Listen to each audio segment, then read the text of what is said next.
Hey, this is Coach Carson. I'm turning it around today. I had questions for Michael Zuber, and in particular, I had a lot of fun at the One Rental at a Time event. In my whole world of the Coach Carson YouTube channel and what I have going behind the scenes, I'm working really hard to build community, and so I wanted to pick Michael's brain after the fact. He's had time for this whole event to kind of, the energy from that to dissipate a little bit, be reflective. Michael, I wanted to know, like, what went well at the event. What are the things you thought were just surprising successes? Is there anything you would do differently? And I guess the bigger question is, how is this helping you build the community of One Rental at a Time? So I think there's a couple of things, and I love that we're having this conversation a month, a little bit over a month after the event, which really means the stuff that we're going to talk about is still resonating, not just the hype, right, or the energy of it happened yesterday. So the first thing that um, was a pleasant surprise. I'm not sure I would say it was a surprise, but it was I guess a pleasant surprise, but not shocking. I guess was as somebody who's been putting out events in corporate for 20 years, the only thing I can't control is the audience. And the audience makes events. The energy, are they there? Are they checked out? Do they come for the morning and they're not there the afternoon? The second day, are they out partying because it's in Vegas and they don't show up till lunchtime on day two? Um, the audience was amazing. And it wasn't what was really cool, what I was watching, and um, I was watching every session. I was up on the ledge looking down, was the audience were interacting with each other. Sometimes you go to events and people just follow the speakers like little flies. Um, and that, some of that happened. They got, people have questions for you or the lumberjack or whatever, but the audience was really interacting with each other. And one of the things that I noticed, and only noticed this in hindsight, was I do a live session. I do a daily financial news live, right? What you and I are doing here is technically live, but it's recorded. The daily financial news, 7:30, 5 days a week, is live.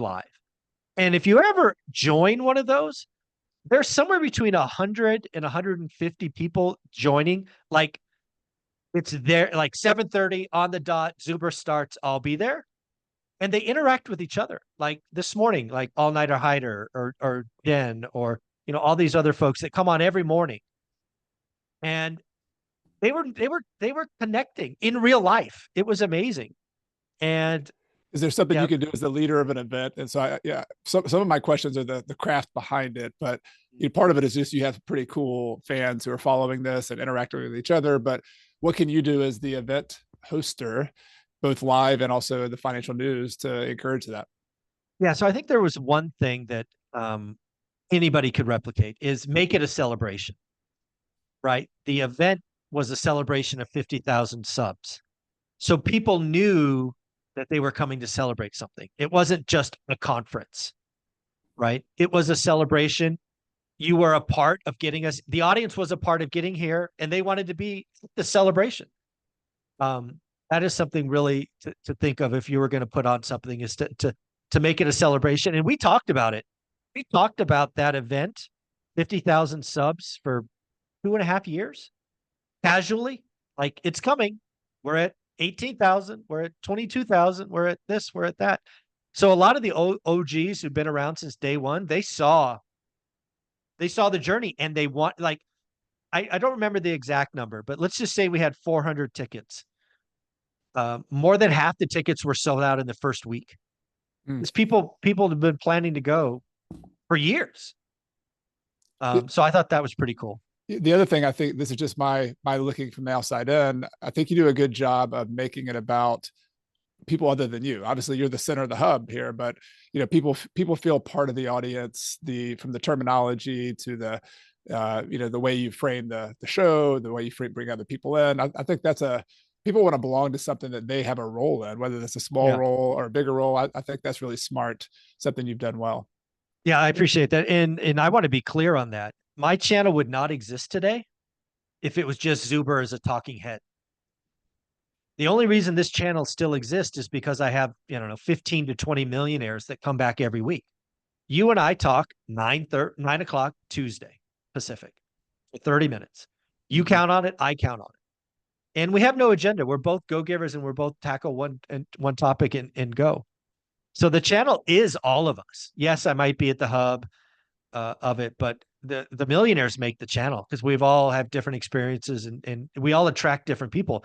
I can tell you that my audience has their favorites and it's really funny. Some people they love you.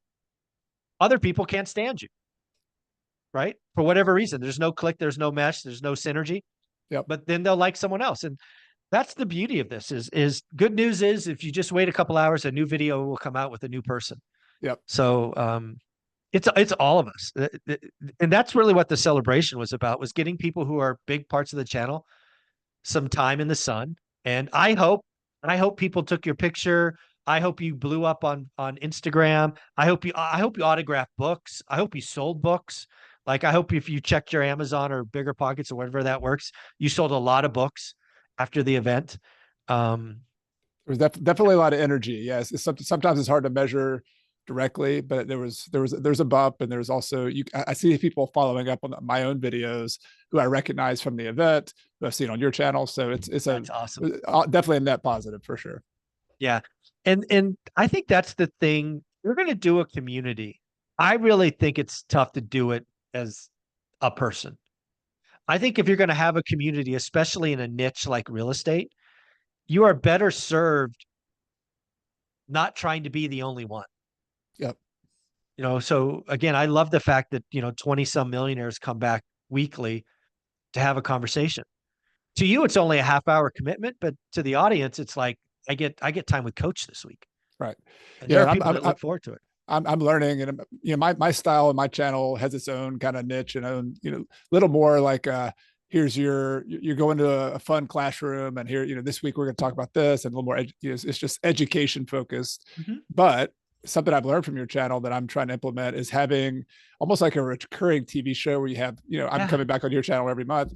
I'm having recurring characters on my show. I just interviewed John Schaub again yesterday. He's been on, I think that's genius, 2 or 3 times. And I've had a friend of mine, Arian Shihai, who's coming back, and he's a fan favorite. You're a fan favorite as well. So I think that is resonating, and I've really appreciated that about your style. And it might lead, I'm sort of in the early phases of whether I'm going to do, what kind of event I'm going to do. I know I'm going to have some in-person stuff. I want to go from offline, the online stuff, to some offline, whether it's going to be a small group just for like a private community to start, just to make it easy, and then something bigger later. But I love the idea of having people other than me. I don't want it to just be about me. I've sort of backed myself in a corner. My brand is Coach Carson. But my product, the thing I'm working, my paid community is called Rental Property Mastery. And I have the Small and Mighty Investor is really the brand that I try to lean on with Coach Carson. So, from a marketing standpoint and just getting the word out, those are 2 things that I'm emphasizing more beyond just me, is that Coach Carson is the guy who's organizing some of this stuff. It's about the small and mighty investor. That's why I'm here. That's the person I have a heart for. That's the person I care about.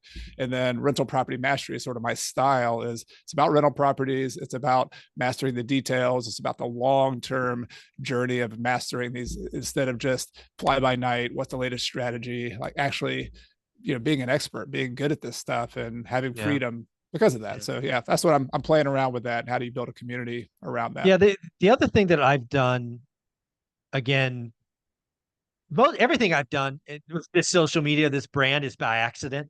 It's because my heart called for it. I don't know if you've seen it, but I have these black and gold cards, soon to have a purple card. I love those. Yeah. And again, it's just a way for me to say congratulations. It's a way for me to recognize someone for doing, frankly, what I've asked them to do, right? I talk about a buy box, do the work, only great deals. But until I had those cards, I didn't have a way to recognize someone. So what I do now is I give a gold card for your first deal. And if you watch my daily financial news, I always give a shout out. I only say first names because I don't have permission I don't want to blow people up online if it's not cool, but they know who they are. Right. I show the gold card and I say, congratulations, Dad. You got your first deal, your card's in the mail. So it's something this whole virtual stuff, I'm sending a physical card that goes through the post office to someone.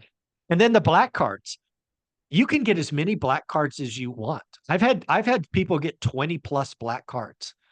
I'll keep sending them. You keep doing the work, you keep doing deals. And I get these pictures. I have a cork board with all these pictures of people on it that have done the deals and stuff. So that's something else that Sean Cannell from Think Media was like, I don't know if you've caught the genius, but doing those cards really helps build community, right? Recognition.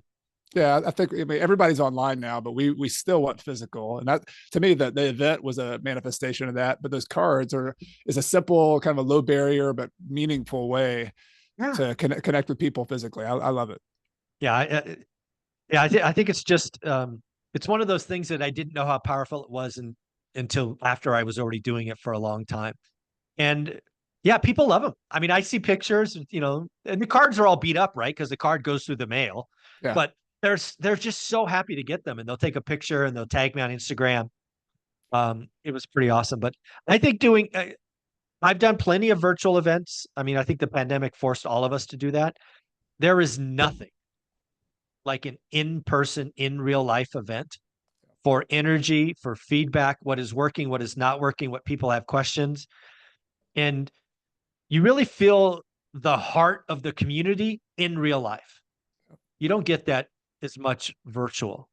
But I would strongly recommend you do something. Small and Mighty deserves their thing. Agreed. So if anybody is in that Small and Mighty camp, it's in the works. I'm a slow plotting type of creator, and I do things in my like 20 to 30 hours per week because I'm coaching volleyball or watching volleyball and with my kids and doing other stuff. But it's going to happen. It's just a matter of time. And I look forward to encouraging you. I'll look forward to encouraging you. I think when you're putting on an event like that, having done it for years, I could tell you, again, the audience you really can't control, but you can control the agenda. So one of the hardest things to do that maybe goes unseen is the agenda. Who are you putting when? Who's following who? When do the breaks happen? There's a science to that, right? Yep. It's not just, pull a name out of a hat and slap them there. Because like for example, if you're going to do a 2-day event like ours, the hardest session is after lunch day 1. After lunch day 1, people are tired, right? They've likely traveled in. They're off their time zones. They're now fed. They've probably been sitting for 3 or 4 hours. If that speaker post-lunch is not fire and energy, you could lose the entire afternoon. And of course, we had Adrian Hernandez get people out of their seats and tell great stories and got people moving and grooving. And then that set up that everybody was locked back in, and we could just keep going with the agenda. The energy of the person, not just the topic, but the correct. What are they going to make people feel? He was moving all over the room, and like a preacher almost. He was in the aisle, and he had him standing up, which is great on purpose. Jason and Jen were locked in day 1. Adrian Hernandez after lunch day 2 was probably the second person that I locked in. Like, okay, you're not moving. That's your session. And by the way, I told him, like, that's your session. Make sure you get people up and move around and do that.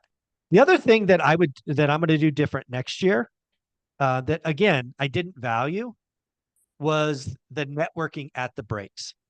Yep. So you were part of the VIP room because you were a speaker, and I don't know if people knew this, but I had to go to those rooms twice to get people out of them. Like, guys, we're starting. We're going to shut the door. The food's gone. Nobody wanted to leave. The speakers and the 70 some odd, VIPs were just networking. And I would, you were doing that at lunch, and then we had a dinner, and then we had another lunch. Nobody was like a tribe. They were all, speaking to different things. So what I'll do next time is I'm going to do the same thing for general admission, right? Is I'm going to pay for everybody to get fed, and we're going to allow networking. And this last session, I think I had 5 hours of networking. The next one will be 6 hours. Lunch will be 2 hours. Dinner will be 2 hours. Then the second lunch will be 2 hours. So there will be plenty of time for more networking. So that's something that I'll tweak and improve on. I think that's smart. I mean, if you think, I think about the 1 or 2 conferences a year I go to, just as in whatever field it is. I go to FinCon now because that's my kind of creator space. And I'm thinking about maybe going to a YouTube one eventually, but it's a lot of the content itself these days you can get online. It's a little better to be in person and ask questions, but the only thing you can't replace is that connection with the other people and the connection with the speakers themselves afterwards talking. Yeah. So like, to me, that is the goal. Like that, every conference I've ever been to, if I think about the long-term value of that, I forget what I heard in the actual session. But I do remember those people I talked to at a lunch, the connection I made, the follow-up we did and the partnership we did on some business deal. Like that stuff is gold. I mean, really, really valuable. So I'm glad I'm circling that on my notes as well. The other thing that I tried, and I've never seen it done before, and I'd love your feedback on, because maybe it didn't work, is this was not a session that was death by PowerPoint, nor was it a selling session, no back of the room nonsense. My intention for each speaker was to go 20, 25 minutes and then take questions from the audience, right? We had a microphone set up for them to line up and ask questions. Yep. How did that hit you as a speaker, as someone who's been to plenty of events? Should it have just been PowerPoint out, or did you like the fact that the audience, got half your time to ask you specific questions? No, that's a benefit, I think. I thought I was just going to go up there and wing and just speak and then go. But for me, when I'm sitting in front of a room, it's easy to like get myself carried away as a speaker and not stay on topic. So for me, having a PowerPoint, I actually went back to one, but I think it's really helpful to have the people coming up at the end and having questions, because that's the fun part for me as a speaker. That's the engagement. That's how does this topic I just gave, I've given that topic, dozens and dozens of times, but how it hit with the audience and the questions they ask after, that's where you can really customize it. And so, that's the goal for me as a speaker, to really connect with the audience and to make it worthwhile. So yes, I think that's I don't know if you know this or you picked up on it. Maybe you have, but if you haven't, hopefully this hits home. Of the entire 2 days, your presentation, and specifically your slide with it was like a bell curve and a little like a green star or asterisk, about enough, I think was the word. Right. That was talked about more than any other session topic than myself included. Wow. That was the top aha moment for the audience. So if you didn't know that, congratulations. That's awesome. That's tough to do. That's tough to do. You nailed it. Well, I'm a good borrower of ideas. That's one of my favorite ideas in life and finance. That was from Your Money or Your Life by Vicki Robin and Joe Dominguez. It was one of my favorite financial independence books of all times. But I think the idea really, sometimes a visual combined with a story, because I told a story there, that that double whammy of presence, a story, a visual, man, then you get to pause and you get to see if is the audience leaning in? Can I pause a little bit longer? That was fun. It's as a speaker, it's good to get that feedback. So I really appreciate that. Yeah. So the other thing I did at the event that I didn't know if it would work, and I'd love your feedback on, is I paid 10 grand, a little bit over 10 grand for what was called the podcast room that I never used. But it was kind of a way for me to give back to the speakers so that they could speak to each other, right? I have a list of millionaires who speak with me, but very few of my millionaires speak to each other. Yeah. Like I went by one time and I saw you and the lumberjack looking. Yeah. And I think I've watched a little bit of that session. You guys were talking about the perfect rental home or something. Yeah, well, I took full advantage of that $10,000 you spent. I was like your premium user there, because I got an interview with the lumberjack, I got Dion, I got Mike, and I got Derek Sherrill. So I got 4 very high quality interviews in, and I'm still, if anybody's been watching my feed, I'm on. I've done 2 of those already, the lumberjack and Dion, and Mike is coming out in a week, and then I actually just uploaded to my editor Derek's interview as well. So yeah, whether you replicate that or not, I thought it was cool. And I think maybe is there a way for audience to participate in that a little bit more? Like, is there a way for them, because the audience, it's all about the audience. That's why we're there as well. Yep. Is that they get to listen to us, or they get to watch on YouTube, but maybe they're, as long as they're quiet and they're kind of, or whatever, maybe they're not quiet, they kind of have some seats in there, and maybe that's a VIP thing where you can get a ticket, get a ticket to listen in, or participate somehow. Like, that'd be kind of a cool, because that would make it a different type of podcast interview as well. So that might make it fun. I'm going to write that down. I have a whole list of ideas. So VIPs in podcast room. I don't know how we'll do that yet, but we can figure it out. What, Q&A or something? I had an accident this week where I did an interview with John Schaub that I mentioned, and I had Riverside as my software that I do that. I have all sorts of automations going on with my community, and one of my automations, every time somebody does a Zoom interview with me inside my community, it automatically posts an event inside the community. And somehow this interview I was doing with John got posted in there, and I pretty quickly took it down. People were like, "Oh, John Schaub's coming to do the interview in the community." I was like, "Well, yes, eventually he will, but this is just a podcast." But before I took it down, some people copied down the link, and they went. So I'm sitting there talking to John, and somebody, one of my awesome, ambitious members, like, they just show up, and they're sitting there in the Riverside room, just like listening to me and John do our interview. And we flowed, we went with it. And he messaged me. He messaged me later. He's kind of like, "Well, I felt like a fly on the wall, and I realized pretty quickly I wasn't supposed to be there, but I just kept listening because it was a really good conversation."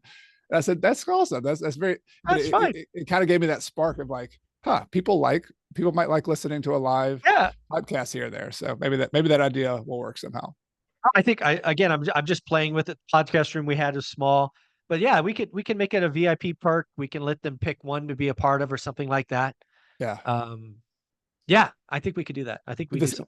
The scheduling, I think one just feature for me, I had to kind of scramble a little bit just to figure out who was available and that kind of stuff. But maybe there's a way. There needs to be a board or a sign up or something. Yeah, you can say, hey, Chad's available during these 5 times. So and so is available during these 5 times, and then the people who are going to be doing interviews could then mix and match, and we could have some kind of system for just saying, "I've got 3 spots. Here's my 3 spots," and I don't know. I know it's kind of complicated, but that would help. No, that is definitely something I got to, one of the details that got missed was doing that. So absolutely. The other things when I think about the event and the community, it was really important to me, but I don't know if it was right. So one of the big things that was important for me is I didn't want to sell anything. I didn't want to sell a book. I didn't want to sell a shirt, a hat. I didn't want to sell nothing, right? It was all give, right? All celebration. But I heard pretty routinely that there should have been an ORAT store or a speaker store, like where you brought 50 books or whatever, just as a way for people to, if they wanted to, right? Don't push it. Don't do any of that stuff. But there was a lot of people. It's like, Zuber, I came here thinking I was going to get a shirt, maybe have you autograph it or buy a book. And I was like, I mean, it's just, I don't know. I mean, it bugs me because I go to a lot of these real estate events and they're all selling crap. And I didn't want to do that. Yeah, I think there's a difference between merch and your books, and then selling. Somebody they're spending over $1,000 just to do their hotel, their flight, and then they have to buy another $2,000 event somewhere else. Like, that's pretty lame. I think you're not going to do that. I'm not going to do that. But I think I think people go and they're a fan. They're part of this community. They feel aligned with it. So to get a hat, to get a T-shirt, to get a book. That's just my opinion. I think that's perfectly reasonable. No, I did come in with a bias of not selling, but I do think we should have a little store tucked away in the corner, have a couple of like maybe during lunch or something. Hey, if you want to buy a book or an autographed book or a hat or something. So I think that's something. And maybe it was just clearly it was my bias. I didn't want to sell. I wanted to celebrate and give. So that's something that I think for first event, I think that's first event was important, and you set the tone, and you reflected your own attitude and your philosophy. So I think that was good. Yeah. The other thing that I think is really cool is it was a representation of 5 years of building, right? The One Real at a Time community has been building for 5 years. And it was fun for others, but it was really fun for me to see what had been built.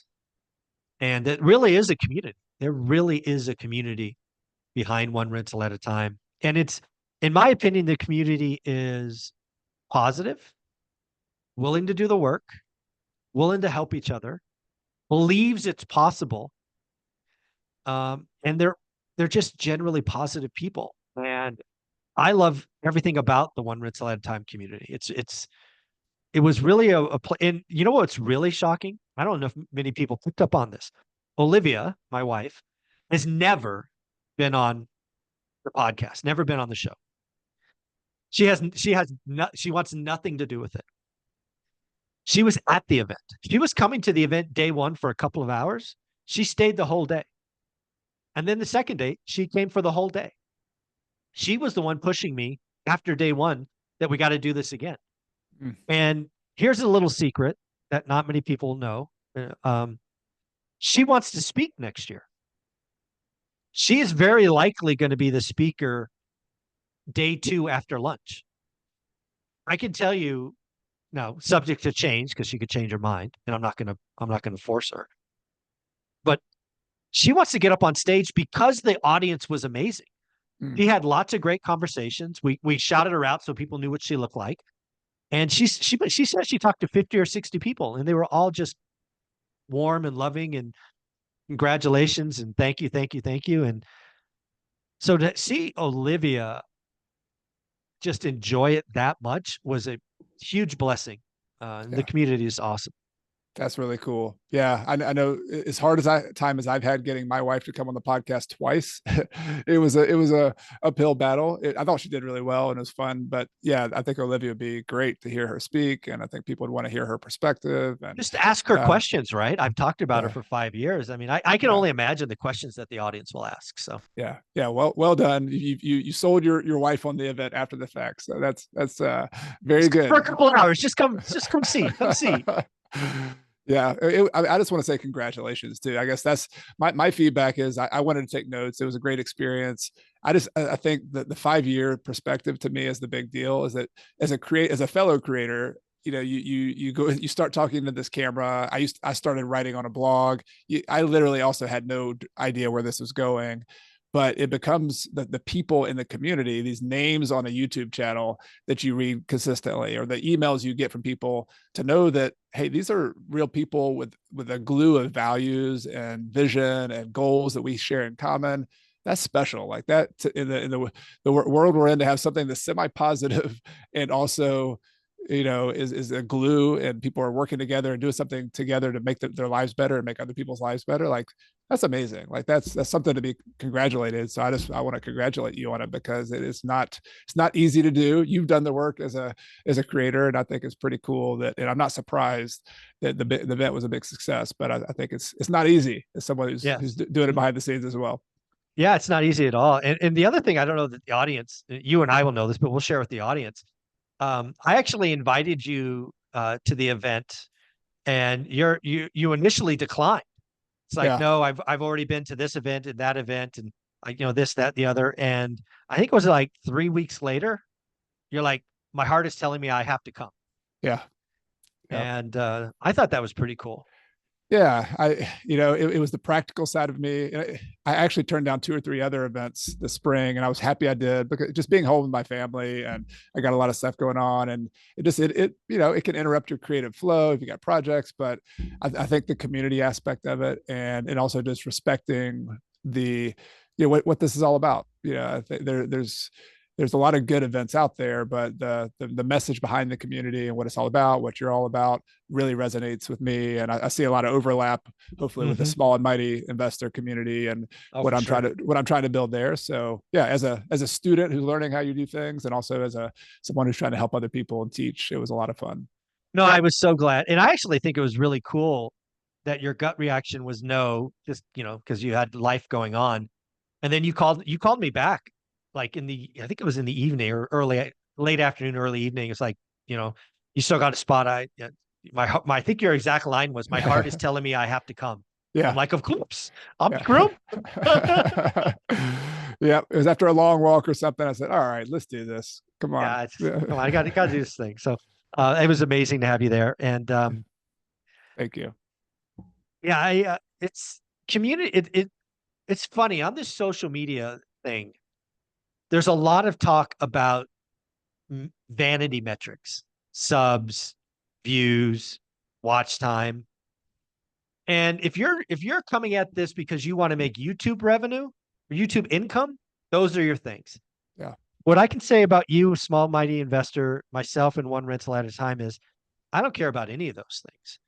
I care about the community and moving the community forward. And our jobs as creators is to continually to show up. It is to bring other voices and to celebrate when the community wins.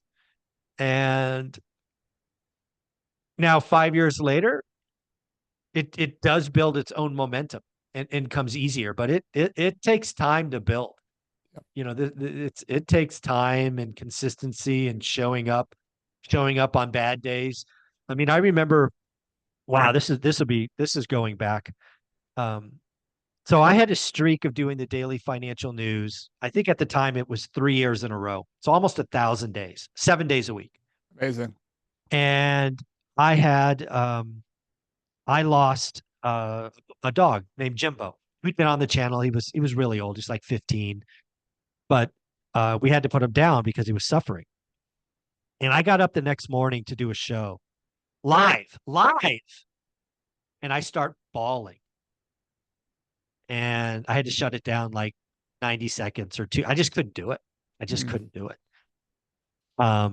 But the audience was so receptive. That video is still up there. I'm not sure I want to watch it, but it's still there. The daily financial show. That was the hardest day.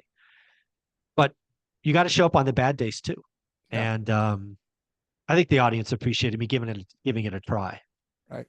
Yeah. Your consistency and your style, you've got a unique style of your own that's vulnerable, and you're sharing your own life. I think it's awesome. And I guess my final question from my perspective of this event, your community, is you might have started it with, just trying to figure the thing out. But like, now that you're 5 years in, do you ever look 5 years in the future? That's a long way, the internet. Like, what do you imagine? Or do you just look one day at a time? Do you literally decide, all right, next week? Or where do you see some potential, at least, where this thing could go in the next couple of years? Yeah, a lot of the things I've done on this space are not be accidents. It's really I need a lot of help, right? I have a superpower, and it's probably pretty obvious. I show up and work, but I don't think big. I don't think 5 years out. I don't. I just tackle what's right in front of me, and I will admit that's a weakness. I would admit if I was a visionary and we could brainstorm for a day or two, I think one rental at a time could be huge. I just not comfortable there. I don't have to go there, right? I don't have overhead to pay for. Um, that's an excuse though. I mean, one rental at a time could be helping a lot more people if I thought bigger or different, but it's a real weakness of mine. It is a Well, weakness. it's worked though. I think sometimes you have your guidance system, and it worked with your rental properties. It's worked with this, as long as you're willing to adjust. And yeah, the only thing I think about is, the internet time frame is really, it's hard to think too far ahead with the creator business. And you and I are both in the position we don't have to do this. Mhm. The one shift I've tried to make is, how can I serve my audience better? Yeah. And one of the shifts I had to get over in my head was like actually selling. For example, Mm. of, I think a big part of the audience is free is great, like YouTube channel, podcasts. I don't ever plan on, that's changing that. Like, that's amazing if people get information. But there was always a demand, and I was not supplying that demand much, for giving more personal help to people Mm. in coaching. So I've built, part of what I've tried to be, like, my number one focus in 2024, everything else is sort of on maintenance mode, has been building a private community where I Mm. actually coach people more. So that's what I have been, that's what I saw as a big improvement for me, both not only to help people serve people more, because I found when people have a little bit of skin in the game, they then invest themselves even Oh more. yeah. And so I agree 100%. I'm getting a huge success rate with people who are working there, and I'm also limiting that community. But the other thing is there's an overhead to the business. You said there's, maybe I need to work on doing it a little bit better. Like, I do have an overhead, even with no employees. I had, ConvertKit. I had this, just the kind of natural, for me, I don't edit my own videos. You don't do as much editing. every video I make Zero. on Monday, Zero. every video I make on Monday, you know, I have an editor and we produce Yeah. it. And so for better or worse, maybe I need to shift that a little bit. But so part of it was making it more sustainable for me, Yeah. to pay good people to help me out, but also this, as it grows some, it takes your own attention to all the different places. So I've hired an assistant to help me out and do some things just because my inbox was just a mess. So that it's been sort of a natural process for me, is that the business, whether I wanted it to or not, became a business and grew. Yeah. And I could either like put all the fires out myself, or I could actually treat it like I did my real estate business and actually hire people to do it. So I've kind of moved this to a different stage where it's not a hobby anymore. It's more of it's still a small, mighty business, but it's truly a business where there's revenue and then how can I add value to people? And so that's sort of the, you know, I think that's a good future for me. I think that's a good word, hobby. I don't see what I would agree. I would say one rental at a time. How I'm treating it, how I'm acting it, it's definitely it's a hobby. It's a passion, but it's no less a hobby. I don't see it as a business. And could it be? Sure. Right? We're doing $1 million by accident. Could it be more? Sure. You know, one of the things that I've been playing with is getting around people like yourself and just having a brainstorming. Yeah. So, because I don't think big. I don't think in years. I have been raised, beaten, whatever it is, to just do the next thing. And I'm comfortable there. And as you know, comfort is the killer of growth. And I need help. I'm not good at thinking outside of today, right? Or maybe tomorrow. Like tomorrow's as far as I could think. Hey, the results speak for themselves, though. You're not running it as a business, and it's still a dang profitable business. So, hey, what can we say? And number one, most importantly, a business is serving people, and people feel served, and they feel like they're getting that. That is the biggest compliment to me is a business, and the money is a byproduct of us doing that well. Because we make money and we don't serve people, and they don't feel it, then what the heck's the point? Yeah, I couldn't agree with that. Where can people find you? Coach Carson on YouTube. I have a podcast that comes out every Monday with a highly produced podcast as well. So check that thing out. And if you want to check out my book, The Small and Mighty Investor, you can find it on Bigger Pockets at Amazon. So thanks for having me, Michael. Let me pick your brain today. It was fun. So I love to see where the Small and Mighty community is going to go. I hope to be a part of it in any way you ask. It is a community that I believe in, and look forward to seeing grow and grow and grow. Coach, you're amazing. Thank you so much. You too, Michael. Thank you. Mm-hmm.